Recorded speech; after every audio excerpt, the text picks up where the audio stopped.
आइए सुनते हैं कार्यक्रम शुभ प्रभात।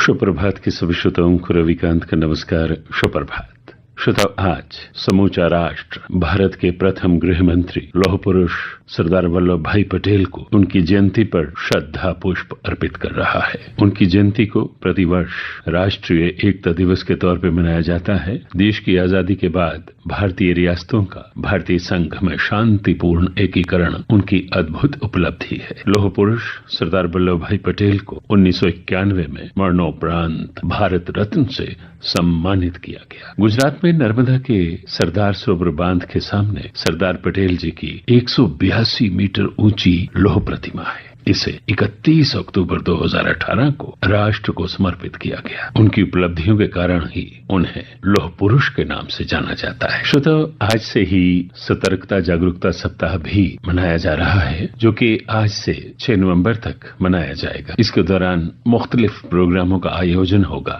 ताकि लोगों को जागरूक किया जाए कि वो किस तरह से भ्रष्टाचार मुक्त समाज के निर्माण में अपना अपना योगदान दे सकते हैं। श्रोताओ, इन दिनों जम्मू कश्मीर में बैक टू विलेज प्रोग्राम भी चल रहा है। बैक टू विलेज प्रोग्राम का ये चौथा चरण है। उद्देश्य यही है कि हमारे गांव, हमारे ग्रामीण क्षेत्र नशा, भ्रष्टाचार, भय मुक्त और रोजगार युक्त वातावरण बने, हमारी पंचायतें सशक्त हों, हमारे प्रदेश का ग्रामीण क्षेत्र में जो बुनियादी ढांचा है, हमारे स्कूल हैं, सड़कें हैं, कॉलेजेस हैं, बिजली का ढांचा है, इनको मजबूत किया जाए। ये भी प्रयास है कि हमारे जो बैंक हैं वो इस बात को यकीनी बनाएं कि हर पंचायत के लगभग 15 युवाओं को स्वरोजगार ऋण उपलब्ध करवाया जाए। इसी के तहत मुख्तलिफ महकमों के सीनियर अफसरान जो हैं वो अलग अलग पंचायतों में जा रहे हैं ताकि लोगों की मुश्किलात को जाना जाए और उनका मौके पर ही हल निकाला जाए। वाकई अपने आप में ये एक बहुत बड़ी उपलब्धि है। और श्रोताओं, ये सभी प्रोग्राम उस समय और भी ज्यादा प्रभावशाली हो जाते हैं जब इनका आयोजन हम आजादी के अमृत महोत्सव के तहत कर रहे हैं। आजादी का अमृत महोत्सव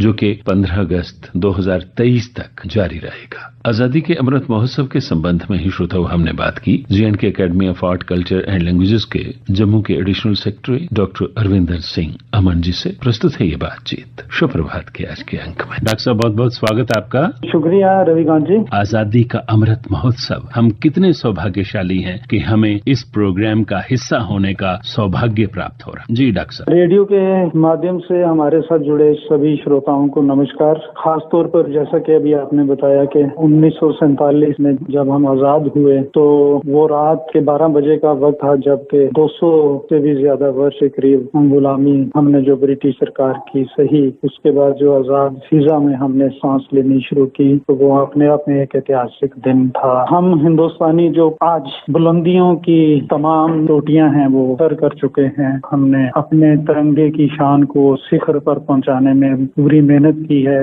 और आज हम गर्व से कहते हैं कि एक भारत श्रेष्ठ भारत। इसकी नींव में जैसा कि भी आपने बताया कि वो बलिदानी, वो शहीद, वो देशभक्त, वो हमारे हीरोज से जिनकी कुर्बानियों की वजह से अंत तक उस संघर्ष के उस पूरे दौर की जो पीड़ित या दुखदाई समा रहा, लेकिन उसके बावजूद भी उन्होंने एक ही नारा, एक ही स्लोगन हमें सुनने को मिलता था, सभी भारतीय सभी अपनी देश की मिट्टी के लिए मर मिटने को तैयार। उनकी बहुत लंबी फहरिस्त है और उसी वजह से आज हम पूरा देश ही नहीं बल्कि पूरी दुनिया में जहाँ भी कोई भारतीय बैठा है तो वो इस खास मौके के लिए बड़ा अपने आप को गौरवान्वित महसूस करते हुए फख्र महसूस करता है। जब ये प्रोग्राम करने का जो ऐलान हुआ तो सारे भारतवासी इसमें जुड़ गए। बड़े जोश और बड़े देश प्रेम की भावना के साथ इस पर्व को मनाने का एक प्रण लिया और गतिविधियां हो रही हैं। हम जम्मू कश्मीर की बात करें तो जम्मू कश्मीर हालांकि उस वक्त राजनीतिक तौर पर एक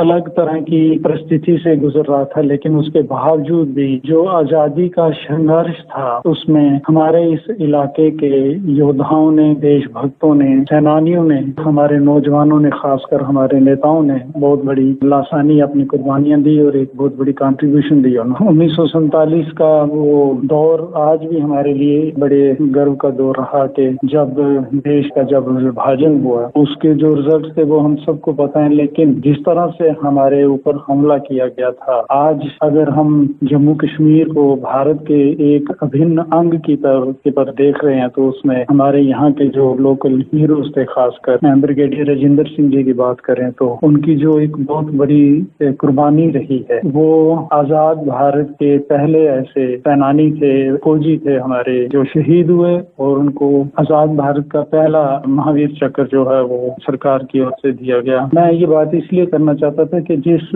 हालात में उन्होंने मुट्ठी भर अपने फौजियों के साथ, जवानों के साथ जब दुश्मनों का उड़ी सेक्टर में मुंह तोड़ जवाब दिया, आखिरी सांस तक अपनी धरती के लिए मर मिटने के अपने उस वचन को जब अमली जामा पहनाया, आज हम महान भारत के एक अभिन्न अंग के तौर पर अपने आप को महसूस कर रहे हैं। बेशक डॉक्टर साहब, आपने खूब याद दिलाया कि हमारे युवाओं को इस बात का पता होना चाहिए कि किस प्रकार 1947 में जब पाकिस्तान ने कबायलियों के भेष में जम्मू कश्मीर पे आक्रमण किया तो उस समय ब्रिगेडियर राजेंद्र सिंह जी के साथ सिर्फ 100 डोगरा जवान थे।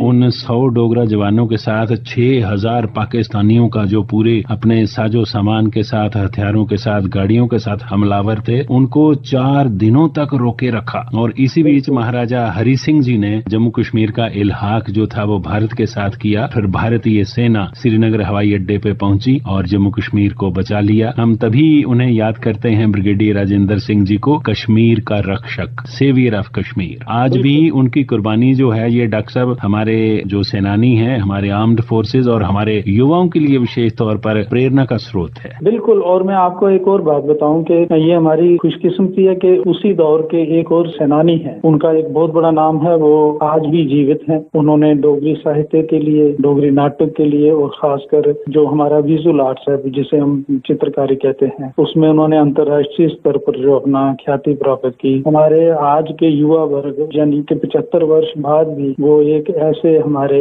हीरो के साथ मिल सकते हैं जो उस दौर का हिस्सा रहे, जिन्होंने ब्रिगेडियर राजेंद्र सिंह के साथ काम भी किया। हमारे पद्म श्री नरसिंह देव जम्वाल जी हैं। बिल्कुल, जैसा आपने नरसिंह देव जम्वाल जी की बात की तो हमारे जो आकाशवाणी जम्मू के श्रोता हैं वो अक्सर उनके लिखे डोगरी गीत सुनते हैं। और रविकांत जी, हमें अपने इलाके से ही हमने मॉडल्स ढूंढने हैं। देश के अंदर हमारे योद्धा रहे हैं, जो देशभक्त रहे हैं, जो सेनानी रहे हैं, वो आज की भी बात करें तो वो हमें मिल जाते हैं। गांव पर निकल जाएं तो आपको सड़कों पर कहीं ना कहीं किसी शहीद का स्मारक जरूर मिलेगा। उसकी उम्र चाहे 18 साल भी रही हो तो भी उसने अपने देश की सरहदों की रक्षा के लिए अपने आप को कुर्बान किया। ये हमारे लिए तो बहुत बड़ा सरमाया है, जिस वजह से आज भारत जो है वो श्रेष्ठ भारत के तौर पर पूरी दुनिया के नक्शे में उभर रहा है। आप अभी इस बेल्ट ऑफ एरिया में चले जाएं, यहाँ से बॉर्डर एरिया में, जैसे अखनूर से ही हम शुरू कर लें तो कठुआ तक आप देखेंगे तो आप आरसपुरा में या कहीं भी किसी लिंक रोड में चले जाएंगे तो आपको, इवन जम्मू में देख लीजिए, हमने कितने शाहिदों के नाम के उनके स्मारक बने हुए हैं। बहुत बड़ी बात होती है कि हम अपनी इतिहास को, खासकर उस इतिहास को जो हमारे देश की आन बान और शान के साथ जुड़ा हो, उसके बारे में जिक्र, उसके बारे में कार्यक्रम, उसके बारे में साहित्य लिखा जाए। हर तरह का, जिस तरह का भी हम प्रचार प्रसार कर सकते हैं वो किया जाए, वो कम है और बहुत जरूरी है। श्रोताओ, डॉक्टर अरविंदर सिंह अमन जी से की ये बातचीत अभी जारी है। श्रोताओ, आज हम सुप्रभात में बात कर रहे हैं आजादी के अमृत महोत्सव के संबंध में और हमारे साथ हैं JNK academy of art, culture and languages के additional secretary Jammu doctor Arvinder Singh Aman. ये हम सब के लिए एक सुअवसर है कि हम भी संकल्प लें कि हम आजादी के अमृत महोत्सव का हिस्सा बने, बढ़ चढ़कर उसमें भाग लें। एक बात जरूर यहाँ कहना चाहूंगा, अपने युवाओं को मुखातिब होते हुए खास तौर पर अपनी मिट्टी के साथ प्यार करना का मतलब है कि अपनी मिट्टी की खुशबू को दुनिया में फैलाने के लिए अपनी कंट्रीब्यूशन देते रहना। और उस मिट्टी की खुशबू का जो प्रतीक है, उस प्रतीक का मायने ये है कि हम अपनी जो पहचान है, हमारी जो संस्कृति है, हमारी जो विरासत है, जो प्राचीन भारत को सर्वश्रेष्ठ भारत बनाता है, उसको हम कैसे संभाल के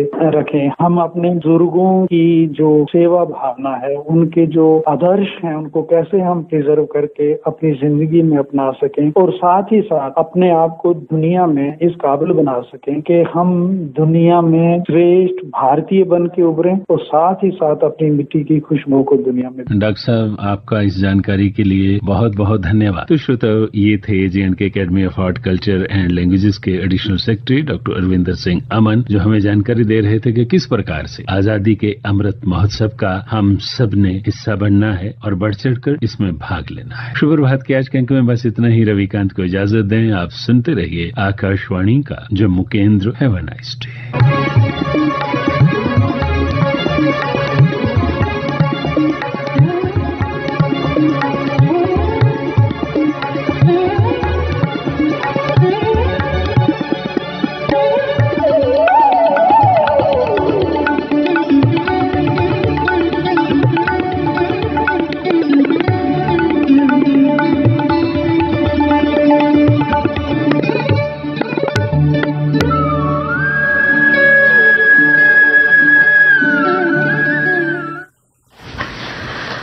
अभी आप सुन रहे थे शुभ प्रभात कार्यक्रम। प्रस्तुति रविकांत शर्मा की थी।